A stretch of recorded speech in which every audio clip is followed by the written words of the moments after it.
And this is how Group A stands. Well, pretty level, I would say, wouldn't you? Look at that, even the same goal difference. Both games finishing at 1-1. The Arsenal captain is ready to talk to us. Lauren Koscielny is with Des Kelly. So, Lauren, I had controversy at the end, but as a result, it turns out that's a decent start, a point away from home against the toughest rivals in the group.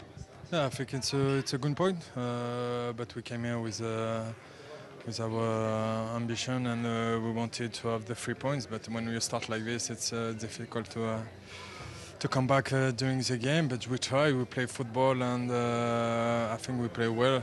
Maybe in the final third we didn't find the good ball to score earlier during the game, but we come back at 1-1, and it was against PSG. It's a big team. It was away, so I think it's a good point for the other game in the group stage.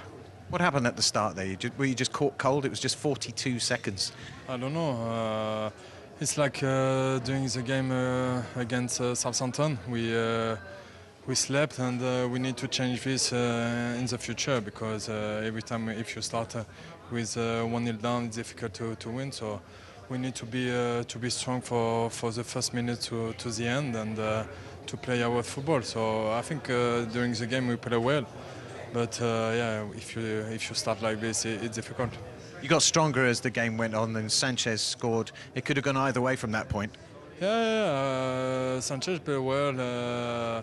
I think we find him between the lines, like with Mesut Ozil, and I think yeah, both teams tried to play a nice football tonight, and it was a good game. But yeah, we come back with 1 point, so we are happy, because I think the both teams can win tonight. Yeah, a vital point for Arsenal. I mean, it's the first game, so you don't know how crucial it is, but against the toughest team in the group away from home, especially when you've been on the receiving end, really, a lot of chances that they've failed to take PSG, and in the end, that Sanchez goal could prove the thing that wins the group, which is the most important thing for them. It's a great point away from home at PSG, as you said, the highest ranked team in their group, but it was the only moment in the game that Mesut Ozil came alive and produced that one moment. It was a great ball, the cutback to Iwobi was fantastic. The way he found him here, Sanchez probing, comes to Ozil here. You think the chance opportunity goes, but this ball here, to cut that ball back to Iwobi, that ain't an accident. He's picked him out, and then Sanchez kind of scuffs it, smashes it in off the floor. Nothing wrong with a scuff. No, it was.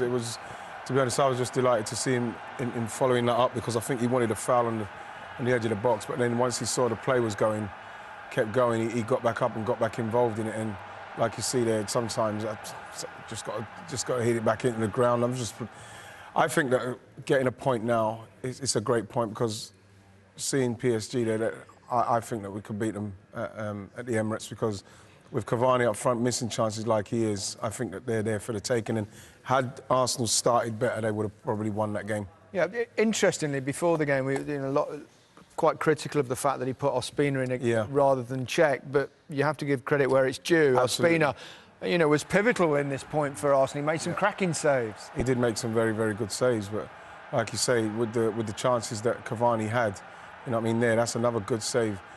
He should have taken them at this level. He should have taken them, but they kept going, Arsenal. And Ospina, you have to say, as the faith that his manager's shown in him, he's repaid it tonight. You know, it wasn't the same in Olympiacos, but obviously he's learned from that as another fantastic save. I think also, I don't think we were sitting here saying that he's not any good. No. We were I'm talking about from a defensive point of view, to get your triangle, your goalkeeper and your two centre-halves playing regularly. That was the most important thing for me that he could have taken out of this game. More minutes and get familiar with your partners. 12 months ago, Giroud got a red card on their travels in Zagreb, and he's got another red card. This is harsh. Look, so he's blocked him there, and I'm not sure if there's any more. If you look from here, there must be more that's happened there. I can't understand how he's been sent off. Well, we're still waiting for more pictures, hopefully from the host broadcasters to perhaps clear that up. We've got highlights later, so it seems very harsh. It seems very harsh, and it's harsh on Giroud. It's even harsher on Verratti. I don't know what Verratti's done there. There must have been a little bit of afters that we're yet to see. We do get more pictures sent down at some stage later. But, you know, Cavani's goal early on made it a difficult night in many ways for Arsenal. 42 seconds into the match, Rio. Yeah, but this was crazy. You sleep sometimes. You need things to happen in a game to wake you up, but at this level, you don't get chances to have a little sleep at the beginning. The centre-half should be across. He sees the space, the other centre-half's gone out. He's got to get across there. The right-back's got to get across to help the centre-half and cover. But the two boys that we just highlighted there made mistakes and never got back to recover.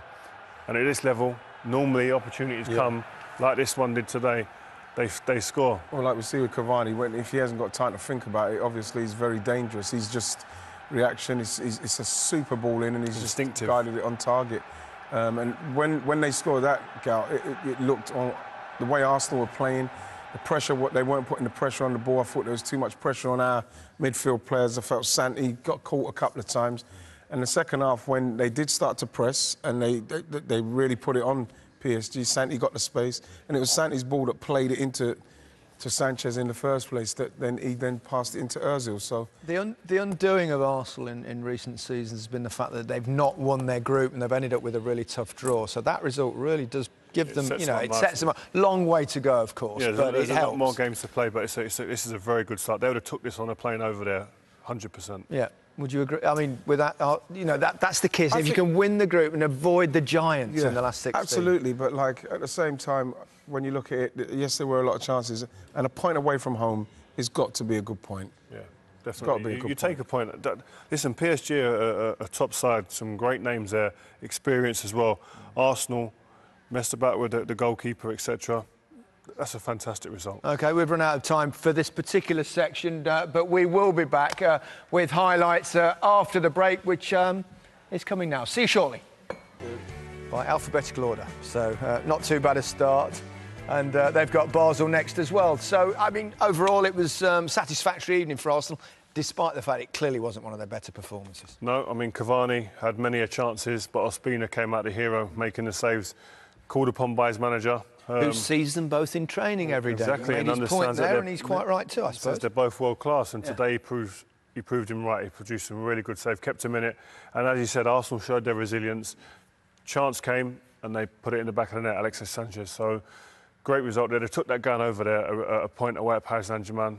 The team at the top who are the highest ranked team in their group. So much better second half, weren't they? Pushed higher, pressed in. That's what was they were missing in the first half.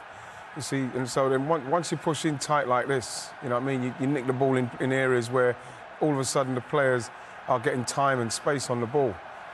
In the first half, it was like a testimonial. They weren't getting up against anybody. Then this is the second half now, and they're winning the ball.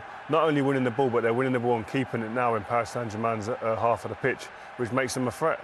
Simple as that, because they've got players. There's no doubt in Arsenal got players that can open teams up. They've got to get the ball in the right areas. This is what they've got to do. If they are going to play people like Santi needs time on the ball, and that's why in the first half I was saying, if he's going to carry on playing, they've got to make sure they give him space. Well, you could tell from Wenger's interview at the end of the game, it wasn't the plan that he'd given for them, because he said we were too deep, they were too deep, etc. But this was the goal, Sanchez. And like Rio said, this ball here, top draw. He didn't do much else in the game, and a good job Alexis was following up there. It was a great chance for Iwobi, but it's a good save from the keeper. But this is just hit it into the ground. And I think that when you miss as many chances, that while you're playing, you actually feel like we've missed so many chances. I bet they score. I know you were watching the Celtic game, but obviously saw the highlights there. You must have spotted the fact that Cavani missed a few. I mean, he obviously got one early on, but the man that Arsenal have to thank tonight for the point was Cavani. Because on another night, Gary, you know, he gets a hat-trick, and you know, for his great play, he leads the line very well. He makes clever runs. And for the amount of chances that Cavani gets, I've watched Cavani now for a number of years, the amount of chances and good opportunities he gets, he normally needs 3 chances to score a goal. You know, if he was a natural, more sort of comfortable in front of the goal, if you like, I think that would, you know, he'd be one of the best strikers in the world. He's already marvellous movement, hasn't he? Great movement. Super you know, he runs across the line. His timing of runs is. Look at that. That is great anticipation. That's a bread and butter finish, right? And this one here, you can tell he's not composed. You know, he doesn't even get a swing at the ball. And again, we're thinking there, if he's got a bit more composed, he just lifts that. Yeah. It's just he's one of those players, John. He's one of them forwards that even when he's bobbling around feet, and it still comes to him some way. He just doesn't seem to finish. He's a top centre forward around the world, but I think if he was more natural goal scorer, you know, he'd be even obviously put millions up on his head. He really was. Now, Giroud has told Arsene Wenger that he did absolutely nothing wrong. Second yellow card, just to make sure. When you watch his arm, he does block him there. It's not much in it. Not much, but he might have told a little porky pie to Arsene Wenger there that he didn't do anything, but it's not much, It is soft, but like, for instance, he said he hasn't done anything. The only thing I would say that he's done really is something I was guilty of, is the descent for the first booking. Yeah. That's the only thing that they could really point their finger at with him there, but he hasn't done enough there for me to get sent off. OK, a good point for Arsenal, nevertheless. Next up,